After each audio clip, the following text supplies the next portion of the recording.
Hello नमस्कार दोस्तों। हम पढ़ रहे हैं आदिकाल। आदिकाल आदिकाल आदिकाल आदिकाल में हम नामकरण देने के लिए अलग अलग लेखकों ने अलग अलग मत रखे हैं। जैसे आदिकाल के नामकरण को लेकर सभी विद्वानों में अपने अपने मतभेद थे।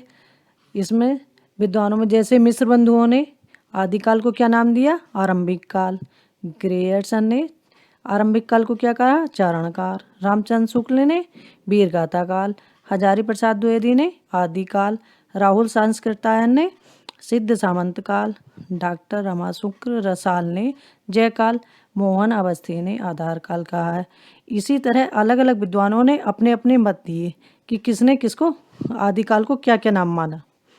हिंदी आदिकाल को ही धीरेन्द्र वर्मा ने अपभ्रंश काल, महावीर प्रसाद द्विवेदी ने बीजवपन काल, गणपति चंद्र गुप्त ने प्रारंभिक काल और डॉक्टर वसुदेव सिंह ने उद्भव काल कहा है। पंडित राहुल सांस्कृतायन ने सरहपाद को हिंदी का पहला कवि माना है। सरहपाद को पहला कवि किसने माना है? राहुल सांस्कृतायन ने। ठीक है।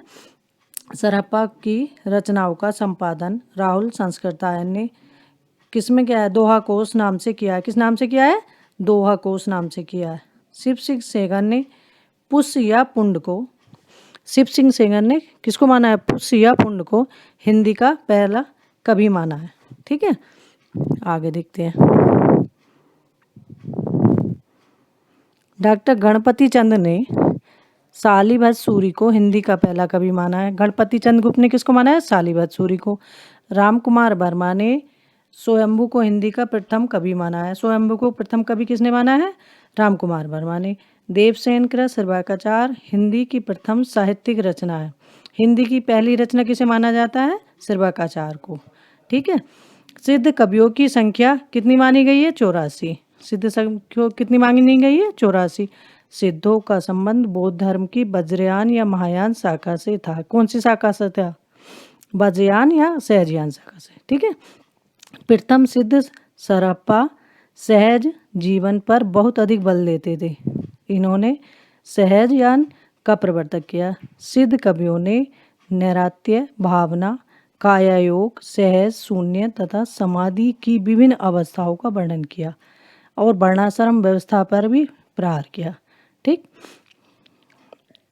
सिद्धों ने संध्या भाषा शैली में रचनाएं की हैं। संध्या भाषा वस्तुतः अंतःस्पद अनुभूतियों का संकेत करने वाली प्रतीक भाषा है। कबीर आदि निर्गुण संत की इस भाषा शैली को उलट वासनी कहा जाता है। उलट वासनी का मतलब होता है सीधे सीधे किसी बात को न कहकर घुमा फिराकर कविता के माध्यम से बात को कहना। ठीक। नाथ पंथ में गोरखनाथ ने हठयोग का प्रवर्तन किया। हठयोग का प्रवर्तन किसने किया? गोरखनाथ ने। इन्होंने ब्रह्मचार्य, वाक संयम, शारीरिक मानसिक सुचिता अपनाने पर जोर दिया तथा मद्यपान के त्याग हेतु आग्रह किया। इन्होंने ब्राह्मणों के कर्मकांडों एवं वर्ण व्यवस्था पर तीव्र प्रहार किया। ठीक। गोरखनाथ मच्छिंद्रनाथ के शिष्य थे। गोरखनाथ किसके शिष्य थे? मच्छिंद्रनाथ के। इन्हें मच्छिंद्रनाथ किसके शिष्य थे? जलंधरनाथ के। ठीक। ईला, पिंगला, नाद, बिंदु की साधना, सट चक्र भेदन, शून्य चक्र में कुंडलिनी का प्रवेश आदि नाथों की अंतःस्पदना के मुख्य अंग है। संध्या भाषा या उलट वासनी शैली का प्रयोग इन्होंने भी किया है। ठीक है, नाथों ने भी उलट वासनी का प्रयोग किया है शैली का। जैन मतावलंबी अधिकांश काव्य गुजरात, राजस्थान और दक्षिण में लिखा गया है। कहाँ लिखा गया है? जैन गुजरात, राजस्थान और दक्षिण में लिखा गया है। यह साहित्य प्रमाणिक रूप से उपलब्ध है। जैन मतावली रचनाएं दो प्रकार की हैं, जिनमें नाथ सिद्धों की तरह अंतःस्पदना, उपदेश, नीति सदाचार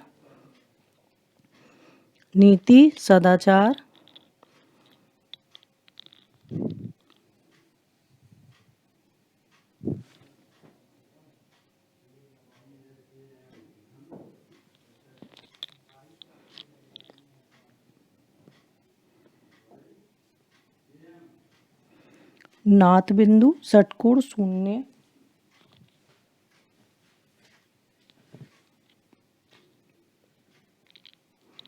गोरखनाथ मच्छिंद्रनाथ के शिष्य थे, मच्छिंद्रनाथ जलंधरनाथ के शिष्य थे। ठीक है।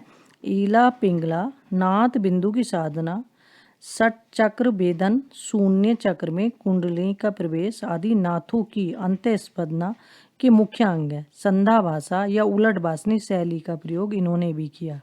संध्या भाषा उलट भाषणी का प्रयोग किन्होंने किया? नाथ बिंदु जो नाथ थे हमारे, उन्होंने। ठीक है। जैन मतावलंबी अधिकांश काव्य गुजरात, राजस्थान और दक्षिण में लिखा गया है। यह साहित्य प्रमाणिक रूप में उपलब्ध है। जैन मतावलंबी रचनाएं दो प्रकार की हैं, जिनमें नाथ सिद्धों की तरह अंतःस्पंदना, उपदेश, नीति, सदाचार आदि का मंडन और कर्मकांड, वर्ण व्यवस्था आदि का खंडन है। ये रचनाएं प्रायः दोहों में रचित मुक्तक काव्य हैं, जिनमें पौराणिक जैन साधकों की प्रेरक, आगे देखते हैं, कि प्रेरक जीवन कथा या लोक प्रचलित कथाओं को आधार बनाकर जैन मत का प्रचार किया गया है। ठीक है। स्वयंभू पौराणिक काव्यधारा के महान कवि हैं। इन्होंने रामकथा को आधार मानकर, स्वयंभू ने कौन सी रचना लिखी है रामकथा को आधार मानकर? पांचोरियों। तुलसीकृत रामचरितमानस में पांचोरियों का प्रभाव परिलक्षित होता है। ये क्वेश्चन आता है एग्जाम में कि पांचोरी का प्रभाव किस में देखने को मिलता है? रामचरितमानस में, तुलसीकृत। ठीक है। पांचोरियों 5 कांडों और 83 संधियों वाला विशाल महाकाव्य है। यह अपभ्रंश का आदि काव्य कहा जाता है। अपभ्रंश का आदि काव्य कौन सा कहा जाता है? पांचोरियों। अतः स्वयंभू को अपभ्रंश का वाल्मीकि कहा जाता है। ठीक है। स्वयंभू को क्या कहा जाता है? अपभ्रंश का वाल्मीकि। डॉक्टर भयाणी ने स्वयंभू को अपभ्रंश का कालिदास और पुष्पदंत को क्या कहा है? भवभूति। क्या कहा है? भवभूति। रोडाकिरत राउल बेल गद्य पद मिश्रित चंपू काव्य की प्राचीनतम कृति है। यह धार के एक शिलालेख पर अंकित है। ठीक। रोडाकृत राउल बेल कौन सी सदी की है? 11वीं सदी की है। लौकिक श्रृंगारी काव्य है। इसमें किसी राजा के अंतःपुर में रहने वाली विभिन्न प्रदेशों की रानियों का वर्णन है। राउल बेल से नक्सिक, नक्सिक का मतलब सिर से पैर, नायिका का पूरा वर्णन इसमें दिया गया है। श्रृंगार परंपरा का आरंभ माना जाता है। ठीक है। भारतीय भाषा में रचित इस्लाम धर्मावलंबी कवि की प्रथम रचना संदेश रासक है। कौन सी है प्रथम रचना? संदेश रासक। इसके रचयिता हैं अदहमाण अब्दुल रहमान। ठीक। यह 3 प्रकरणों में विभाजित है। 223 छंदों का संदेश काव्य है। इसे पहला संदेश काव्य भी कहा जाता है। आचार्य रामचंद्र शुक्ल ने वीर गाथात्मक साहित्य प्रवृत्ति की पहचान जिन 12 ग्रंथों के आधार पर की है वे हैं, रामचंद्र शुक्ल ने वीर गाथा काल कहा आदिकाल को, तो उन्होंने किन ग्रंथों के आधार पर कहा था? ये 12 ग्रंथ थे जिनके आधार पर उन्होंने आदिकाल को वीर गाथा काल नाम दिया था। विजयपाल रासो, हम्बीर रासो, कीर्तिलता, कीर्ति पताका, खुमाण रासो, बीसल देव रासो, पृथ्वीराज रासो, जयचंद प्रकाश, जयमयंक जस चंद्रिका, जयमयंक जस चंद्रिका,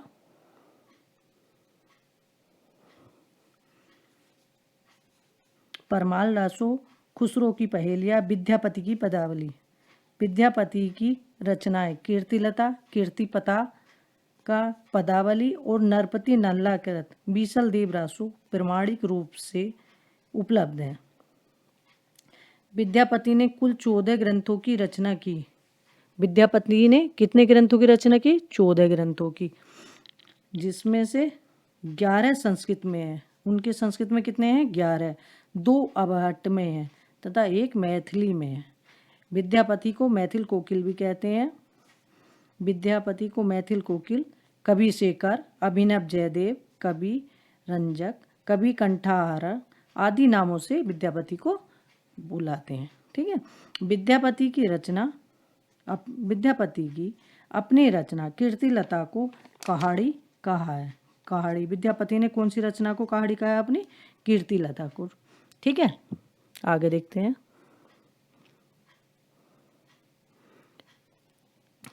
विद्यापति की कीर्ति लता ऐतिहासिक ग्रंथ, ऐतिहासिक महत्व का प्रबंध काव्य है। इसमें कीर्ति सिंह द्वारा अपने पिता का बदला लेने का वर्णन है। इसमें कवि ने जौनपुर नगर का यथार्थ वर्णन किया है। इसमें कौन से नगर का यथार्थ वर्णन किया है?